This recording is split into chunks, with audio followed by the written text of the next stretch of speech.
It is a resounding fact that gets clearer beyond any doubt with every foreign trip President Rodrigo Duterte takes. Filipinos flock in droves and will endure just about any hardship and discomfort just to see and hear him. PTV correspondent on assignment Jervis Manan reports from the capital, Naipiadao, on the customary reception the president received in his routine engagement with the Filipino community, like this unprecedented visit to the emerging Southeast Asian nation once called Burma. Cheers and applauses welcomed President Duterte in his meeting with the Filipino community in Naypyidaw in Myanmar.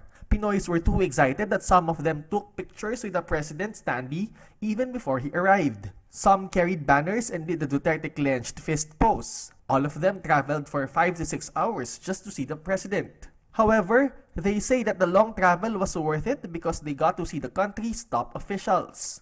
In his speech, President Duterte highlighted his fight against corruption and criminality. Ngayon, kung mauwi kayo sa Pilipinas, wala na yung bukas-bukas sa mga maleta ninyo bagay. I have prohibited it. Tsaka, the only thing that is really not lacking, needing what needs to be done, is for the Filipino to be assertive. Do not fall into the trap of yung mga corrupt. If you are doing it right all the way, then kung may maghingi o may magpaparinig or even just to, suggest, at first instance sabihin mo na, look, do not mess up with me. I have nothing to hide. Kung buksan kayo, huwag kang kumuha dyan ng isa. He said he'll be relentless in his pursuit against drugs, especially that 1 in 3 kids of OFWs are now using illegal substances.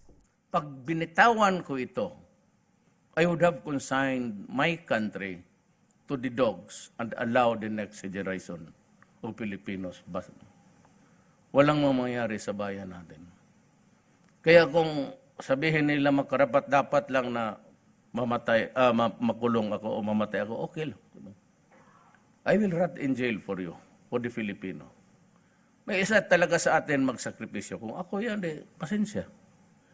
Pero hindi ako nagsabi walang namatay. Marami yan, marami kasi. Pero yung sabi na pinatay na isang pamilya, wag naman. I am going to prison for the right crime. Wag naman yung crime na itapon mo sa akin na lahat na lang ang patay doon akin. Di kung nalaman kong gano'n, nagnegosyo na ako ng punerarya noon pa. He also criticized the European Union Parliament for meddling with the country's internal affairs. The EU has condemned the extrajudicial killings in the country and has even called for the release of Senator Laila de Lima. President Duterte also chided de Lima and said that the senator is not a political prisoner.